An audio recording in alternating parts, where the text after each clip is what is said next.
KKR কি পরের ম্যাচে দিল্লিকে হারিয়ে টপ 4 এর মধ্যে কোয়ালিফাই করতে পারবে? কেকেআর কি দিল্লিকে হারাতে পারবে না? দিল্লি কেকেআরকে হারানোর প্রতিশোধ নিয়ে নেবে পরের ম্যাচ 24 তারিখ। পরের ম্যাচ 24 তারিখ যে ম্যাচটি আছে সেই ম্যাচটিতে কেকেআর দিল্লির বিরুদ্ধে কোন টিম নিয়ে মাঠে নামবে তাই নিয়ে আলোচনা করব আজকের ভিডিওতে। কলকাতা নাইট রাইডার্স দিল্লির বিপক্ষে ম্যাচ খেলতে নামবে, তো ম্যাচ খেলতে নামার আগে তাদেরকে একটা গুরুত্বপূর্ণ খেলা খেলতে হবে, যাদের নেট 100 পয়েন্টের খেলা খেলতে হবে। আশা করি পাঞ্জাবের ম্যাচটা আগে 23 তারিখ হয়ে যাবে।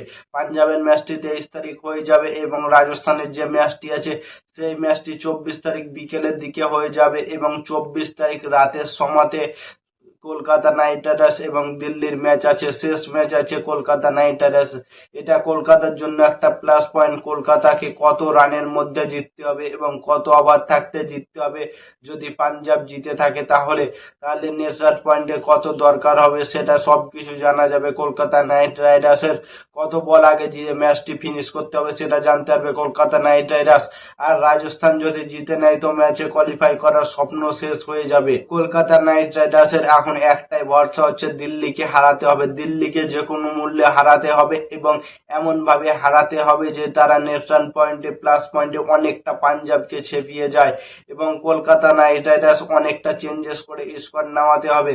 কারণ তাদের যে তেজস্বী সিং দাহিয়াকে দিয়েছিল সেটা তো তাদের খেলাতে পারবে না তেজস্বী সিং দাহিয়াকে। সেদিন সব থেকে বড় ভুল করেছে তেজস্বী সিং দাহিয়াকে। কনস্টিটিউট সাবস্টিটিউট করেছিল তাকে অঙ্কিত রঘুবংশে যে হিসাবে সাবস্টিটিউট করেছিল সেই সাবস্টিটিউট করা মানে হচ্ছে যে 7 দিনের আগে তাকে ম্যাচে খেলানো যাবে না এবং অনেক কিছু চেক আপ করাতে হবে অঙ্কিত রঘুবংশে। সেটা অনেক বড় কলকাতার জন্য ব্যাড লস হয়ে যাবে, কারণ কলকাতা নাইট রাইডার্স অঙ্কিত রঘুবংশী অনেক বড় মাপের প্লেয়ার।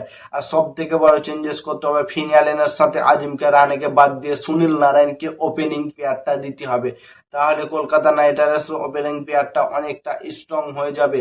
তো আমার মনে হয় দিল্লির বিপক্ষে ম্যাচ খেলা অতটা সোজা হবে না, কারণ দিল্লির আছে মিচেল স্টার্ক আছে, কুলদীপ আছে, আকসর প্যাটেল আছে। মানে ভাবো, আকসর প্যাটেল আছে, সেখান থেকে ম্যাচ জেতা অতটাও সহজ হবে না। মিচেল স্টার্ক যে হিসাবে ফর্মে আছে কিছু বলার নেই এবং আকসর প্যাটেল দুর্ধর্ষ মেজাজে বল করছে।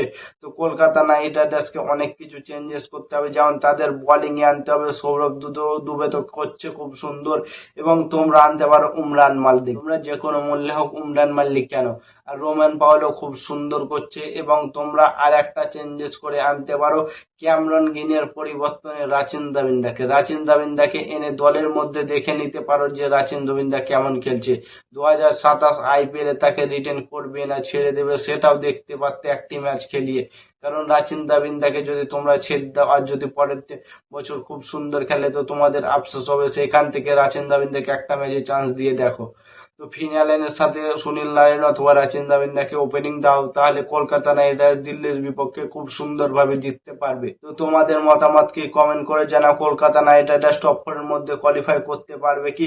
আর নতুন কোনো আইপিএল ভিডিও দেখতে হলে চ্যানেলটাকে সাবস্ক্রাইব এবং ফলো করে দাও। ততক্ষণের জন্য টাটা, বাই বাই, জয়।